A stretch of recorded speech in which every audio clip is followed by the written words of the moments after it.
ए पास हो गए ना? मैं फेल हो गया। चूड़ियाँ सबसे ज्यादा उसमें मजाजन हो गई, जैसे घूंघट। वो आज सब देखा चांद में जरूर हीर से बहरहाल चल जाएगी मेरा। हाँ चल जाएगी, टांगे देके।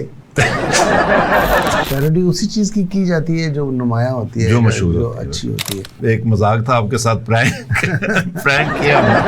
और आपने शान, मोमराना, सऊद, अरबाज खान, मतलब एक बाबर अली, किसी का नाम रह गया हो तो माजरत। मुस्लिम लीग हाई स्कूल, जी हाँ, मुस्लिम लीग, मुनव्वर ज़ीब साहब भी, और ये जितने भी सारे, अली इजाज।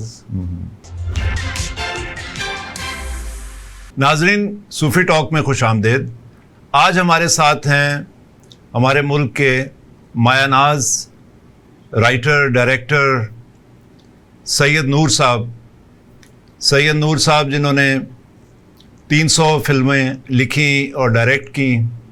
1970 से उन्होंने अपना असिस्टेंट डायरेक्टर अपने फ़नी सफ़र का आगाज़ किया। हमारे साथ हैं सैयद नूर साहब। अस्सलाम वालेकुम सर। अस्सलाम सुई साहब, कैसे हैं आप? जी अल्लाह का करम सर, बहुत मेरी खुशकिस्मती है। मैं कहता हूँ कि बचपन से मैं कहते हैं ना कि देखता खैर कोई इतना फ़र्क तो नहीं हमारी उम्र में, लेकिन ये है कि अल्हम्दुलिल्लाह में आपसे मुलाकात होती रही। हमारा स्ट्रगलिंग पीरियड ऑलमोस्ट साथ साथ ही है। जी, तो आपने स्कूल आप बता रहे थे कि मुस्लिम लीग हाई स्कूल, जी हाँ, मुस्लिम लीग, मुनव्वर ज़ीब साहब भी, और ये जितने भी सारे, अली इजाज, फिर ज़रीफ साहब के बेटे आरिफ, वो मेरा क्लास फेलो थे। अच्छा, ये फिर किला लक्ष्मण सिंह जी, ये वहाँ रहते थे कि किला गुरजर सिंह नहीं, ये शोपरा होटल होता था। जी शोभरा होटल, बिल्कुल उस तरफ ये रहते थे ज़रीफ साहब, मुनव्वर ज़रीफ साहब। जी। तो मुस्लिम लीग हाई स्कूल समझे कि उस इलाके का एक बेहतरीन स्कूल था जिसका मुकाबला डॉन बास्को से होता था। डॉन बास्को, बिल्कुल जी, डॉन बास्को बड़ा मशहूर स्कूल है। वो बास्केटबॉल भी उनके साथ खेलते थे। हमारे एक मोहतरम उस्ताद सुहेल अख्तर चुगताई साहब भी डॉन बास्को स्कूल से तालीम याफ्ता हैं।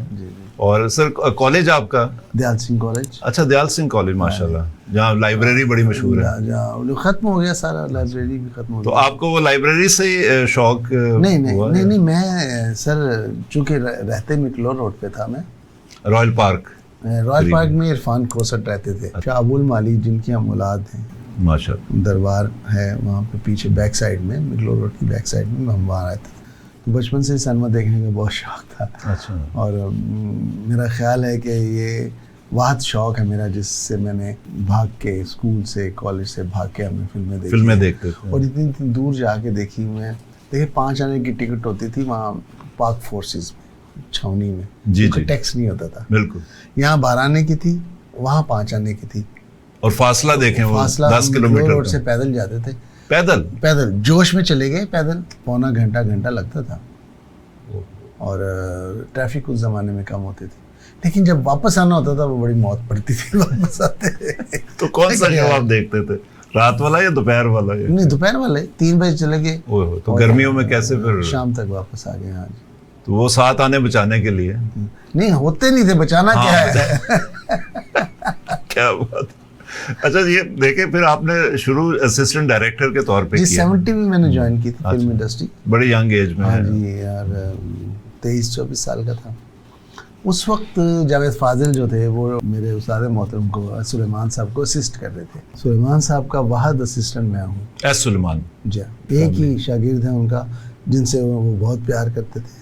आखिरी दमों तक उन्होंने मुझे बहुत प्यार किया, बड़ी चाहत से मुझसे बात करते थे फ़ोन पे, मैं उनको करता था।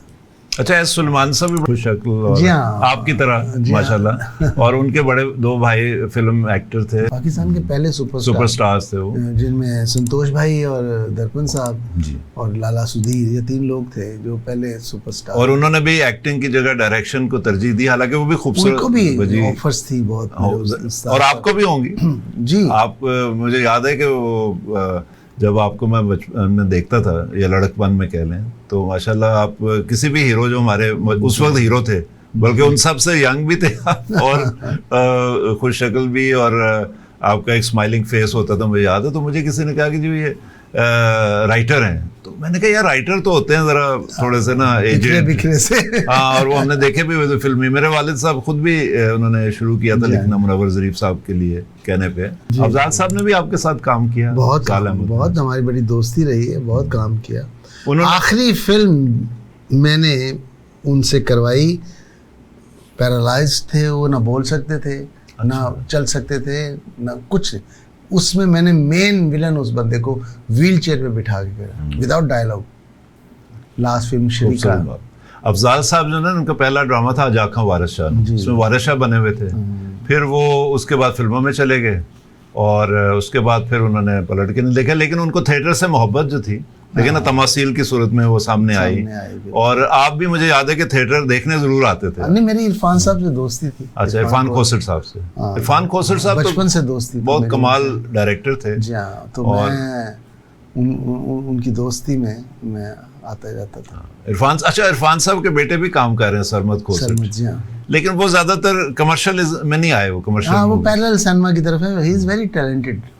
तो आप समझते हैं कि कमर्शियल उनको करना चाहिए? नहीं, नए जो डायरेक्टर, ये मिजाज होता है उनका, अपना एक मिजाज है। वो उसमें कंफर्ट लेवल ढूंढते हैं, अपनी तख्लीक उसमें ढूंढते हैं पैरेलल सिनेमा में, तो उनको वही करना चाहिए। लेकिन सर ये जो कमर्शियल सिनेमा है उस पर कुछ बात करते हैं थोड़ी सी। जी। क्योंकि मुझे याद है बचपन में समनाबाद में रहते थे, सूफी तबस्सुम मेरे ग्रैंडफादर थे। तो वो हमारे घर से लेके तो खाड़क पत्नी तक मेरे ख्याल हर दूसरा घर फिल्म इंडस्ट्री से। 200-250 फिल्में बनती थी साल की।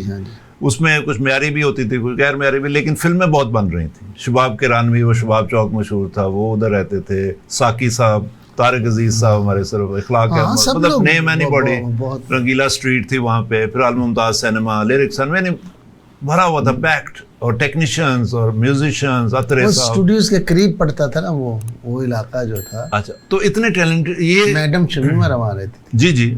और आपने वो दाऊद चांद साहब का बताया, मतलब कौन ऐसा नहीं। फिर एक गली थी जिसमें राइटर्स रहते थे, कतील शफाई साहब थे, अहमद नदीम कासमी, मंशा याद, ये वो गालिब स्ट्रीट। ए हमीद साहब तो बिल्कुल हमारे घर के पास रहते थे। फिर ए हमीद जो म्यूजिक डायरेक्टर, आप शायद उनकी बात कर रहे हैं, और वजाहत अतरे, रशीद अतरे और ये सब। अच्छा सर, ये एक इतनी बड़ी इंडस्ट्री जो है वो आप समझते हैं कि उसमें मार्शल लॉ जब आया है उसकी वजह से कोलैप्स की या कोई और इसकी वजह थी?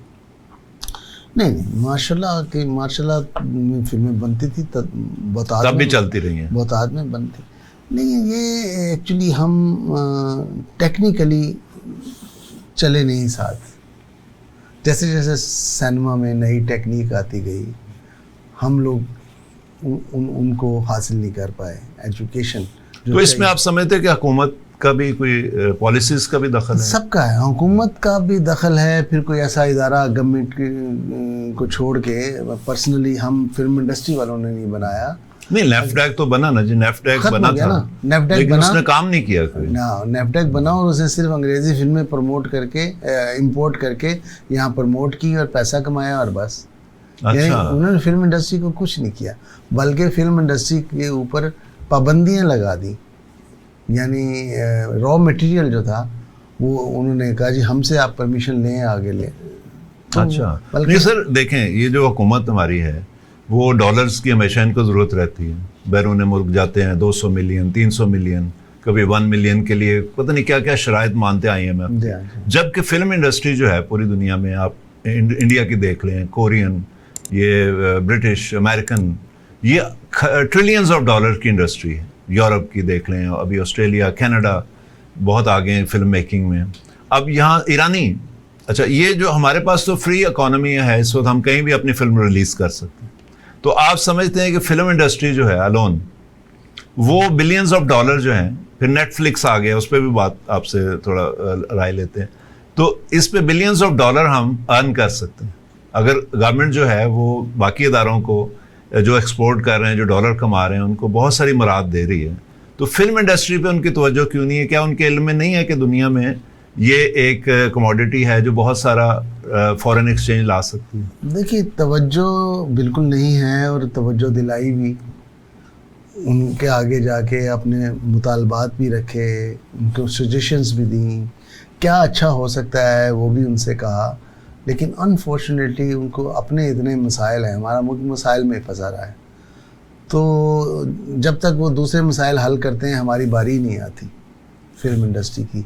नहीं, अनाउंसमेंट्स तो बड़ी होती हैं लास्ट में, तो लेकिन इम्प्लीमेंट नहीं हुआ ना आज तक। अच्छा, लास्ट में ये मरियम औरंगजेब साहबा ने बहुत एफर्ट की, उन्होंने फिल्म पॉलिसी बनाई, हम सबसे राय ली और एफर्ट करके टाइम लगा के फिल्म पॉलिसी बनाई, सारा कुछ हुआ, लेकिन वो वहीं धरा का धरा रह गया और इम्प्लीमेंट नहीं हुआ। नहीं तो अभी भी तो उन्हीं की हुकूमत है, तो आप उनको याद दिलाएं या हम उनको याद अपने चैनल के थ्रू मैं उनको याद तो कराएं। गाना गा के उनको याद दिलाना चाहता हूँ, लेकिन तो आपकी माशाल्लाह आवाज़ भी मुझे किसी ने बताया, हालांकि मैंने आपको नहीं सुना, लेकिन वो कहते हैं जी सैयद नूर साहब को एक तो मौसीकी का बहुत पता है और फिल्मों की कामयाबी में ये भी एक राज है, और वो गाते बड़ा खूबसूरत है, तो एक हो जाए थोड़ा सा। गाता नहीं हूँ मैं बिल्कुल भी नहीं, लेकिन ये जो आप गाना याद आया नहीं, वैसे मैं ये वैसे बता दें, बोल रस्मन मैंने कहा जी जी कि वो कहते हैं ना हमारी फिल्मों में होता था कि याददाश्त चली जाती थी जी किसी जी की, याददाश्त, तो वो याददाश्त हमेशा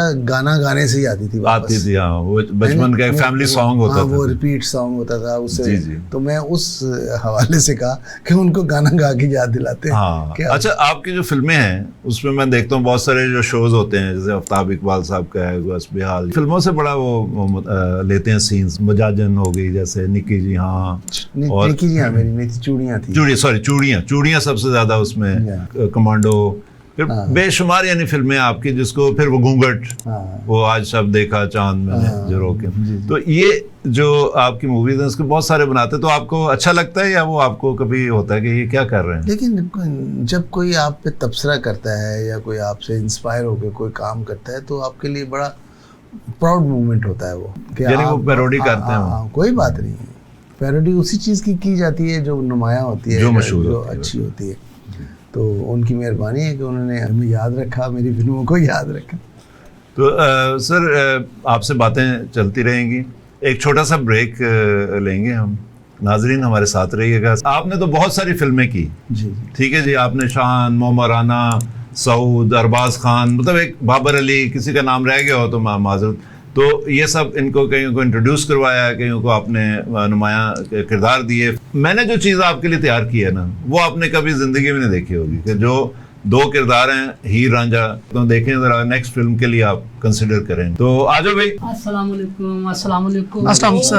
ਨੂਰ ਸਾਹਿਬ ਆਏ ਨੇ जी जी। ਨੂਰ ਸਾਹਿਬ ਮੈਂ ਤੁਹਾਡੀ ਬੜੀ ਵੱਡੀ ਫੈਨ ਆ, ਮੈਂ ਤੁਹਾਡੀ ਬੜੀਆਂ ਫਿਲਮਾਂ ਵੇਖੀਆਂ ਨੇ, ਮਾਸ਼ਾਅੱਲਾ ਤੁਸੀਂ ਬਹੁਤ ਚੰਗਾ ਕੰਮ ਕਰਦੇ ਹੋ, ਮਿਹਰਬਾਨੀ, ਬੜੀ ਅੱਛੀ ਡਾਇਰੈਕਸ਼ਨ ਦਿੰਦੇ ਹੋ ਤੁਸੀਂ। ਅੱਛਾ, ਉਹ ਤਾਂ ਦਿੰਦੇ ਨੇ ਨਾ, ਤੁਸੀਂ ਆਪਣਾ ਕੰਮ ਪੇਸ਼ ਕਰੋ ਜ਼ਰਾ, ਜਿਹੜਾ ਮੈਂ ਤੁਹਾਨੂੰ ਸਿਖਾਇਆ। ਚਲੋ ਬਈ, ਇਹ ਜੀ ਇਹ ਰਾਂਝਾ ਜੀ, ਕਿਹੜਾ ਇਹ ਮਿਨੀ ਪੈਕ ਰਾਂਝਾ ਨਹੀਂ, ਇਹ ਵੀ ਰਾਂਝੇ ਤਾਂ ਸ਼ੱਕ ਹੁੰਦਾ, ਇਹ ਅੱਜ ਕੱਲ ਹੀਰ ਹੈ, ਇਹ 2-3 ਦਿਨ ਹੋਏ ਨੇ ਹੀਰ ਬਣਿਆ, ਉਹ ਜਿਹੜਾ ਨਾ ਰਾਂਝਾ ਹੈ, ਔਰ ਇਹ ਮਿਨੀ ਪੈਕ ਹੈ ਜ਼ਰਾ। ਰਾਂਝਾ ਮੈਂ ਵਾਂ तेरे लिए, मैं पीछे पागल हो गया, मज्जा छड़ के ਵੇਚ के सब कुछ छड़ के मैं तेरे पीछे आ गया। ਤੂੰ ਮੱਝਾਂ ਚਰਾਉਣ ਦੀ ਬਜਾਏ MBA ਕਰ ਲੈਂਦਾ।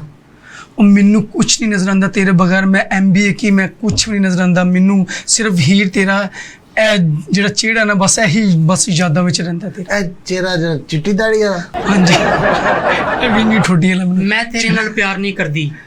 ਨਫ਼ਰਤ ਕੋ ਕਿਉਂ? ਮੈਂ ਤੇਰੇ ਪਿੱਛੇ ਸਾਰੇ ਕਾਰਾਂ ਨੂੰ ਛੱਡ ਕੇ, ਤੂੰ ਮੈਨੂੰ ਕਹਿੰਦੀ ਮੈਂ ਤੇਰੇ ਪਿੱਛੇ ਇਹ ਕਿਹੜੇ ਇਲਾਕੇ ਤੋਂ ਪਿਆਰ ਨਹੀਂ ਕਰਦੀ। ਮੈਂ ਤੇਰੇ ਲਈ ਤਖਤ ਹਜ਼ਾਰੇ ਦਾ ਤਖਤ ਛੱਡ ਕੇ ਆਇਆ ਹਾਂ। ਮੈਂ ਤੂੰ ਤਖਤ ਹਜ਼ਾਰੇ ਦਾ ਤਖਤ ਛੱਡ ਕੇ ਨਹੀਂ ਆਇਆ, ਉਹ ਤੋਂ ਕੱਢਿਆ ਗਏ ਹੈ ਤੇਰੇ ਹੁੰਦਿਆਂ। ਤਖਤਾ ਛੱਡ ਕੇ ਚੀਜ਼ਾਂ ਤੇ ਕਾਂ ਇਕੱਠੇ ਹੋ ਜਾਂਦੇ ਸਨ। ਕਾਂ ਮੈਂ ਤੇਰੇ ਪਿੱਛੇ ਅੰਨਾ ਹੋ ਕੇ ਸਭ ਕੁਝ ਛੱਡ ਕੇ ਆ ਗਿਆ, ਤੂੰ ਮੈਨੂੰ ਕਹਿੰਦੀ ਚੀਲਾ ਕਾਵਾਂ, ਤੇ ਫਿਰ ਚੀਲਾ ਹੀ ਰਹਿ ਨਾ।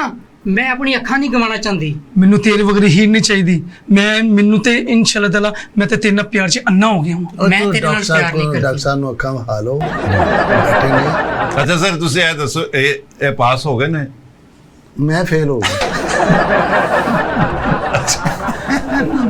नहीं, हीर से बारह चल जाएगी मेरा। हाँ चल जाएगी, टांगे देके ਜਿਹੜਾ ਰੰਗ ਹੈ ਉਹਨ ਮੇਰਾ ਖਿਆਲ ਥੋੜੇ ਜਿਹਾ ਕੋਈ ਇੰਜੈਕਸ਼ਨ ਲਾਣੇ, ਗਰੋਥ ਆ ਜਾਏ, ਤੇ ਵਰਨਾ ਠੀਕ ਹੈ। ਅੱਜ ਕੱਲ ਨਵਾਂ ਟੈਲੈਂਟ ਇਹੋ ਜਿਹਾ ਹੀ ਹੁੰਦਾ ਹੈ ਨਾ। ਤੇ ਇਹ ਫਿਰ ਪਾਸ ਨੇ। ਚਲੋ ਬਈ, ਤੁਸੀਂ ਹੁਣ ਜਾਓ ਆਪਣਾ, ਜਾ ਕੇ ਨਾ ਤੇ ਬੰਦੋਬਸਤ ਕਰੋ। ਜਾਓ ਭਾਂਡੇ ਚੁੰਡੇ ਧੋਵੋ ਤੇ ਚੰਗੀ ਚੰਗੀ ਜੀ ਚਾਹ ਬਣਾਓ, ਲੈ ਕੇ ਆਓ, ਮਰ ਜਾਓ। Thank you. ਦਬਾਓ। ਚਲੋ। अच्छा शाह साहब, ये तो चले एक मजाक था आपके साथ, प्रैंक किया हमने। और लेकिन ये है कि आप नेक्स्ट प्रोजेक्ट जो है आपका वो कॉमेडी है, जैसे आजकल ये सुपर हीरोज पे फिल्में बन रही हैं, या मैजिकल जैसे नहीं, मेरी ख्वाहिश है सुपर हीरो पे फिल्म बनाने की, और इंशाल्लाह मैं बनाऊंगा। या बच्चों के लिए जैसे? हाँ, बच्चों के लिए बिल्कुल। उसमें अब तो मेरा बेटा जो है बड़ा हो गया है, अब वो माशाल्लाह खुद प्रैक्टिकल काम कर रहा है। लेकिन जब वो छोटा था तो ये चूड़ियों के ज़माने की बात है, तो मैंने कहा यार तुमने चूड़ियाँ देखने नहीं जाना? कहते नहीं। मैं कहा क्यों? कहते ये क्या आप चूड़ियाँ बनाते हैं, आप कोई सुपरमैन बनाएं, कोई स्पाइडरमैन बनाएं, कोई इस किस्म का सुपर हीरो पे फिल्म्स बनाएं, हम देखे भी जाके। और शुरू भी ट्रेंड हुआ, अभी देखें अमरू। तो मैंने सोचा यार इन बच्चों के हीरो जो हैं विदेशी हैं, गोरे हैं, और हमारा कोई हीरो ही नहीं है। कैरेक्टर अब तक फिल्म इंडस्ट्री ने कोई कंसीव ही नहीं किया, कोई इंट्रोड्यूस ही नहीं कराया। तब से मैं सोच रहा था कि अब आके टेक्नोलॉजी आ गई है, अब हम कर सकते हैं, तब नहीं कर सकते थे, तब वो बहुत बजट ऊपर चला जा। तो वो जैसे बैटमैन, सुपरमैन, आयरन मैन, इस तरह से सारे मैन जो ने थे, मैं क्या पाकिस्तान का भी मैन आना चाहिए था, पाक मैन। हाँ, पाक फैन की तरफ पे। नहीं तो आप उर्दू में फिर कैसे नाम रखेंगे पंजाबी?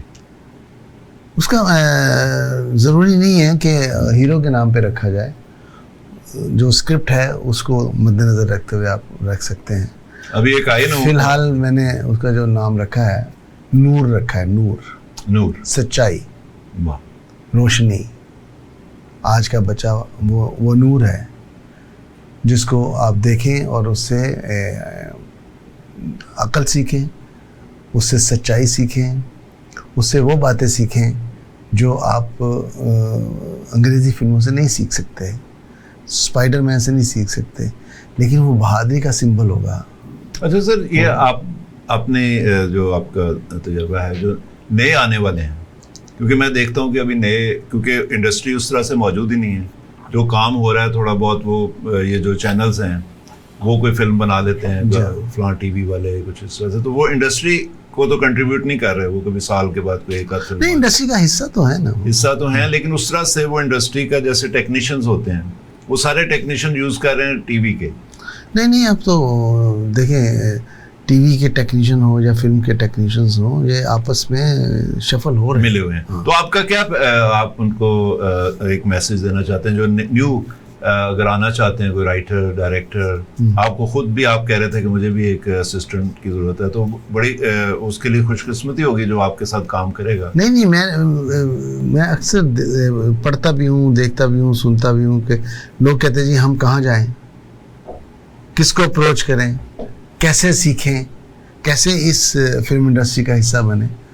तो मैं इसीलिए आपके एडी को कह रहा था कि यार मैं हूँ, जब तक अगर किसी को ज़रूरत है मेरी तो नाजरीन सुन लीजिए, स्पेशली यंगस्टर्स जो हैं, कि सैयद नूर साहब के साथ आप काम करना सीखना चाहते हैं, उनके साथ काम करना चाहते हैं, तो स्पेशल टीवी से रब्ता कीजिए, आपको ज़रूर चांस मिलेगा और आपको बहुत कुछ सीखने को मिलेगा। सर, आप समझते हैं कि एक परफॉर्मिंग आर्ट एकेडमी जो है वो बहुत ज़रूरी है?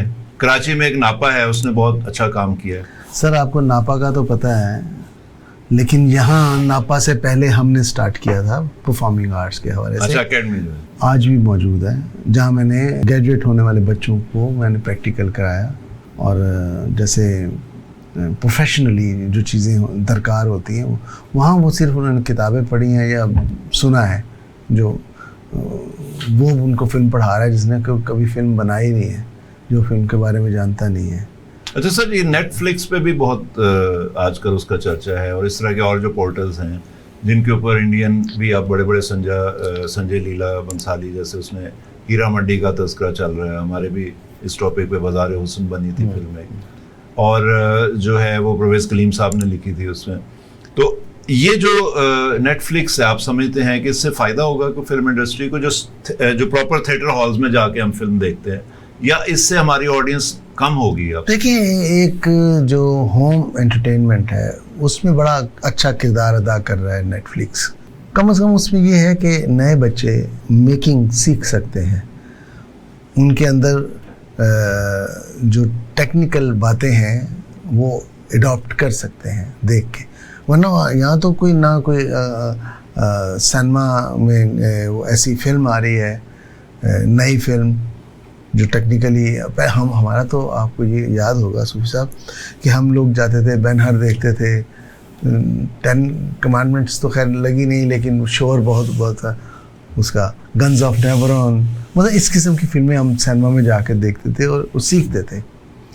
तो आज तो इतना फैसिलिटेट कर दिया है इसने, नेट ने, कि आप घर बैठ के सीख सकते हैं। आप अगर जिस चीज़ में आपका इंटरेस्ट है तो आप चले जाएं, सर्च करें, आपको सब कुछ मिल जाएगा, देखें, सीखें। आपके अंदर ये जज्बा होना चाहिए सीखने का, कोई सिखाता नहीं है किसी को, आप सीखते। तो यहाँ जो बच्चों ने डिग्रियाँ ली, जब फिल्म पढ़ाई गई, आज मुझे एक भी फिल्म मेकर बताएं, वो आपको नहीं मिलेगा, ना बनाए वो। उसने क्या किया, डिग्री लेते ही वो किसी चैनल पे जाके जॉब कर लिया है, या किसी प्रोडक्शन हाउस में कर लिया है, या अपना कोई प्रोडक्शन हाउस बना लिया है, या एड फिल्म में चला गया। फिल्म का जो एक पैशन होता है फिल्म बनाने का, या डायरेक्टर बनने का, या राइटर बनने का, ये थोड़ा सा लंबा प्रोसीजर है। नहीं, इदारे भी तो सर मौजूद नहीं, पहले तो एवेन्यू स्टूडियोज थे, शाहनूर, बारी, कितने स्टूडियोज काम करे, कितने अदारे थे, बड़ी फिल्म्स। ये अब इदारों की ज़रूरत नहीं है ना sir, individual film making change हो गई है। अब स्टूडियो की ज़रूरत नहीं है, बड़े बड़े फ्लोर जो होते थे, अब तब घर छोटे होते थे सूफी साहब। अब नेचुरल आप समझ रहे हैं कि नहीं, घर छोटे होते थे। जब आपको फिल्म में बड़ा घर दिखाना है तो आपको कहीं नहीं मिलता था शहर में, तो आपको सेट लगाना पड़ता था। जी। वो लकड़ी का, गत्ते का, वो सेट लगा के एक बड़ा घर अभी तो आप इस जैसे इस इतने स्टूडियो में आप एक बड़ा घर भी बना सकते हैं, छोटा घर भी बना सकते हैं। टेक्नोलॉजी इतनी एडवांस हो गई और डिफरेंट हो गई है, तो लिहाजा अभी कोई ज़रूरत ही नहीं है इदारों की, इदारा आपके अंदर है। नहीं तो सर, यानी इसमें देखें, अगर हमने अपनी चीज़ें नेटफ्लिक्स पे पाकिस्तानी कंटेंट चाहते हैं आए, तो इसमें हुकूमत को जाहिर है कोई ना कोई टेक्निकल, हुकूमत नहीं करेगी, हुकूमत ने इतने सालों से नहीं किया, तो कौन फिर इस पे इन्वेस्ट करेगा? इन्वेस्टर को क्या हम दे सकते हैं कि वो इसमें इन्वेस्ट करे? ताकि देखिए, इन्वेस्ट वही करेगा जो खुद मेकर होगा या उसका शगफ होगा फिल्म के साथ, कोई वो खुद ही करेगा, वो खुद ही करेगा। ये तो आएगा नहीं कोई बंदा आगे कहे जी मैं ये बिजनेस करना चाहता हूँ, मैं इतना पैसा लेके आया हूँ, आप फिल्म बनाए, मैं कर, कोई भी नहीं करेगा। तो सर बल्कि जो कर रहे हैं वो छोड़ के जा रहे हैं। अच्छा, आप समझते हैं कि इस वक्त हमारा जो फिल्म इंडस्ट्री है, जो पिछले दिनों मौला जाट हमने देखी, जी जी, और वो बहुत बड़े बजट की फिल्म थी, वो भी बाहर के इन्वेस्टर थे उसके अंदर, तो बाहर से अगर इन्वेस्टर आए हमारे यहाँ तो उसमें भी कुछ बेहतरी हो सकती है, या पाकिस्तान से भी कोई इन्वेस्टर्स? नहीं, बाहर से क्यों आएगा इन्वेस्टर? अगर उसको होगा कि बाहर चलेगी फिर वही होगा। नहीं, उसको यहाँ से कोई फायदा नजर आएगा तो वो आएगा ना। जी जी, वैसे नहीं आएगा, क्योंकि इतने हमारे लोग हैं। देखिए, इसने मौला जाट ने आपको रास्ते दिखाए हैं कि अगर आप फिल्म इंटरनेशनल मयार की बनाते हैं, उसकी इंटरनेशनली उसकी हाइप क्रिएट करते हैं, तो कोई वजह नहीं है कि आप पैसा ना बना सकें या आपका लगा हुआ पैसा वापस ना आए। अच्छा सर, ये है कि आप कोई पैगाम देना चाहेंगे नाजरीन को, या जो इस इंडस्ट्री में आना चाहते हैं बच्चे, अदाकाराएँ, और जो दूसरा टैलेंट है म्यूज़िक के हवाले से या कुछ से, कि वो क्या करें? आपसे रब्ता करें कोई? मुझसे ज़रूर रब्ता करें, लेकिन मैं पैगाम दे दे के थक गया हूँ, मेरा पैगाम कोई सुनता ही नहीं है। नहीं सर, तो अभी यही है कि हर उस बंदे को अपना आप में एक्सप्लोर करना चाहिए कि वो डायरेक्टर बनना चाहता है, राइटर बनना चाहता है, एक्टर बनना चाहता है, क्या बनना चाहता है, उसको एक्सप्लोर करना चाहिए। अगर हर कोई ये सोचेगा कि मैं हीरो बन जाऊं, तो फिर डायरेक्टर कौन बनेगा? अगर हर कोई कहेगा मैं डायरेक्टर बन जाऊं, तो फिर राइटर कौन बनेगा? तो ये आप वक्त ज़ाया मत करें, अपने आप को एक्सप्लोर करें, अपने अंदर से बात करें, जैसे मैंने की। मैं 70 में जब कोहिस्तान अखबार बंद हुआ तो मैं ये सोच रहा था, मैं जर्नलिज्म में था, तो मैं सोचूं मुझे क्या करना चाहिए, मेरे अंदर से क्या आवाज़ उठ रही है। मैंने अपने आप में वो चीज़ एक्सप्लोर की कि मुझे फिल्म में जाना चाहिए, और मैं फिल्म में आया और बड़े पैशन के साथ आया, और आज वो पैशन जो है आपके सामने बैठा हुआ है।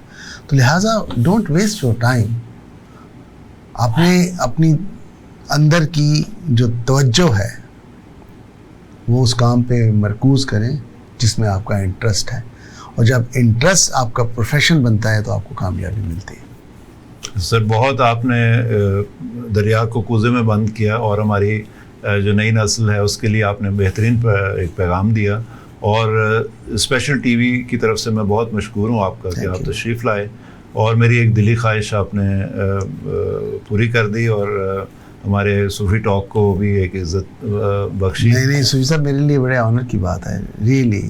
अपने एक साथी के लिए मैं यहाँ आया हूँ। जाते जाते मैं आपके लिए एक सूफी गुलाम मुस्तफा तबस्सुम साहब का एक शेर जो है आपकी नज़र करूँगा कि अल्लाह करे जहाँ को मेरी याद भूल जाए, अल्लाह करे कि तुम कभी ऐसा ना कर सको।